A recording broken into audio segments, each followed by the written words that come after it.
Apabila kita sebagai penyembuh merasakan sini itu panas, berarti positif.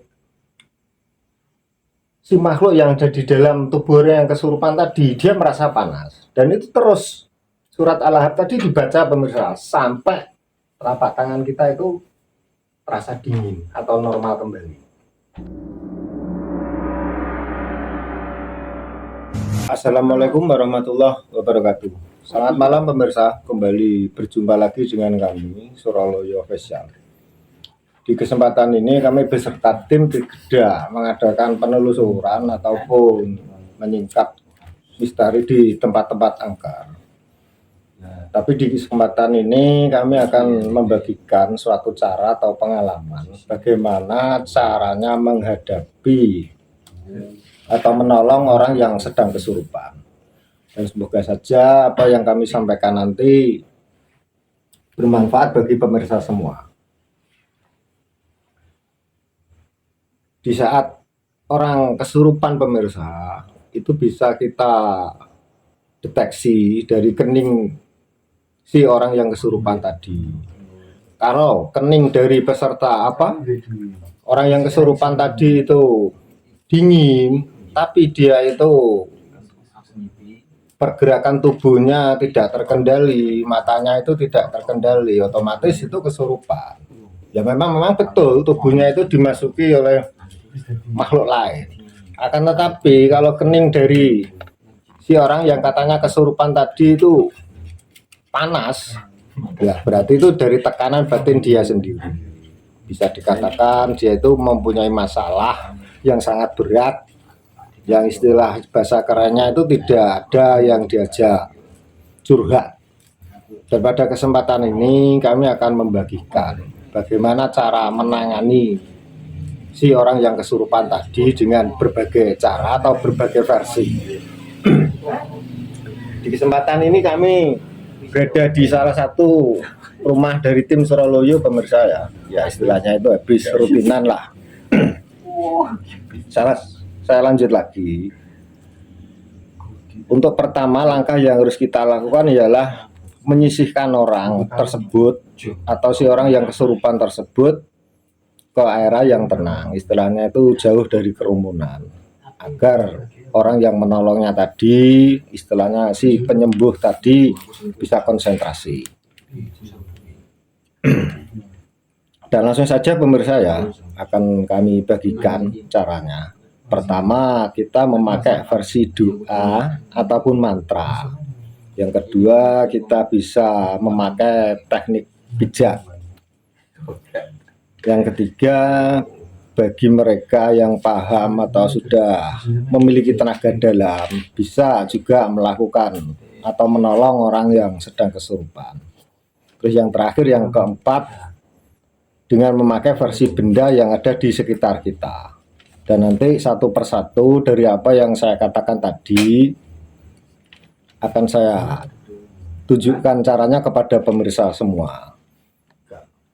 Untuk yang pertama pemirsa ya, kita membaca Al-Fatihah 7 kali. Kita membaca Al-Fatihah 7 kali.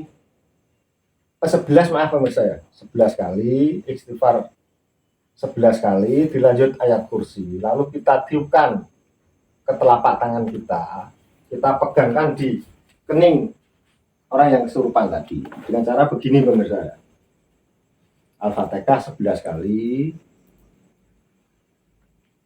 istighfar 11 kali, ayat kursi 3 kali.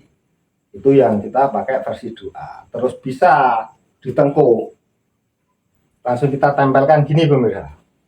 Tapi kalau si pasien tadi itu bergerak, sebaiknya mencari pertolongan teman yang lain atau keluarganya untuk memegang. Tengkuknya itu dipegang, diginikan, kita bacakan surat Al-Ahab. Apabila kita sebagai penyembuh merasakan sini itu panas, berarti positif. Si makhluk yang ada di dalam tubuhnya yang kesurupan tadi, dia merasa panas. Dan itu terus surat Al-Ahab tadi dibaca pemirsa, sampai telapak tangan kita itu terasa dingin atau normal kembali. Ya mungkin bagi pemirsa yang belum hafal surat Al-Lahab, bisa mencarilah di Quran. Terus ada lagi versi yang kita pakai bacaan Bismillah. Bismillah kita baca 7 kali, tahan napas, kita tiupkan ke telapak tangan kita. Maaf ya, kita ginikan pemirsa ya, kita sebut namanya siapa 3 kali. Atau mungkin bagi mereka yang hafal dengan bacaan mantra yang lain itu bisa, silahkan. Salah satu contoh mereka yang sudah mendapatkan atau melakoni ritual Hono Coroko Wale itu bisa dibaca dari belakang. Caranya sama, ditekankan di keningnya orang tadi. Itu kalau kita memakai mantra dan doa. Tapi kalau pakai pijat pemirsa, ada 3 titik pemirsa yang perlu kita lakukan. Mungkin orang awam bisa melakukan, yaitu di belakang telinga sini. Permisi Mas ya. Ini langsung saja pemirsa ya, saya praktekkan. Ini ditekan. Ya sambil membaca apa yang kita istiqomah tiap hari lah. Titik sini, terus ini. Kita pegang gini. Kedua-duanya pemirsa, atau kalau tidak bisa ya yang di kanan sini kita pegang gini, kita tekan sekuat-kuatnya kita. Terus lagi malah kakinya Mas, diluruskan saja Mas. Ini langsung saya praktekkan pemirsa. Kedua jempol sini kita pegang pemirsa. Kita pegang begini. Itu kalau kita pakai teknik pijat. Kalau kita mempergunakan benda yang ada di sekitar kita, ada beberapa ahli spiritual yang memakai istilahnya itu sapu lidi. Kalau orang Jawa mengatakan sapu gerang. Kita cari sapu lidi yang sudah lama terpakai, yang warnanya itu agak kehitam-hitaman. Tapi untuk talinya jangan rafia atau apa pemirsa. Kita mencari tali yang dari bilan rotan untuk nali atasnya. Kita pukulkan di daerah sini sama sini. Berulang-ulang sampai si pasien tadi atau orang yang kesurupan tadi sadar. Atau bisa jadi kita memakai ranting daun kelor pemirsa. Kita pukulkan ke tubuh orang yang kesurupan.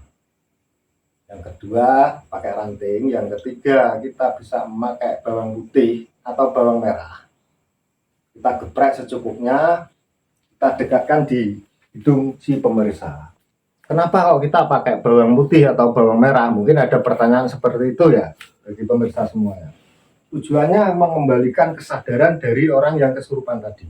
Kalau dia sadar, otomatis dia akan merasakan bau yang kita tempelkan di hidungnya tadi. Ya. Dari awalnya kan kita menempel bawang merah atau putih tadi, itu tujuannya untuk memancing kesadaran saja pemirsa. Dan yang terakhir, ini cara yang paling mudah pemirsa. Mungkin siapa saja bisa melakukan. Tapi sebelumnya saya mohon maaf sebesar-besarnya. Kita tahu kotoran ayam pemirsa ya, yang berwarna hitam kecoklat-coklatan itu. Orang Jawa mengatakan tai linto. Itu langsung kita oleskan hidungnya. Itu hanya hitungan beberapa detik. Mungkin 1 menit lah. Insya Allah dia sadar. Mungkin pemirsa yang belum pernah tertawa. Sekali lagi saya mohon maaf, bukan saya itu istilahnya guyon atau bagaimana, tidak. Tapi itu cara yang paling mudah dan banyak mereka ahli spiritual yang melakukan hal itu. Saya ulangi lagi, mungkin bagi pemirsa yang baru mendengar atau mengetahui cara yang terakhir ini tadi mungkin tertawa, tapi alangkah baiknya dicoba saja. Dan seseorang yang mengatakan kepada saya itu tadi menjamin hitungan detik insya Allah dia akan sadar. Dan semoga saja apa yang saya sampaikan tadi bisa bermanfaat bagi pemirsa semuanya. Karena hal-hal seperti itu yang saya utarakan di awal tadi sering terjadi di masyarakat.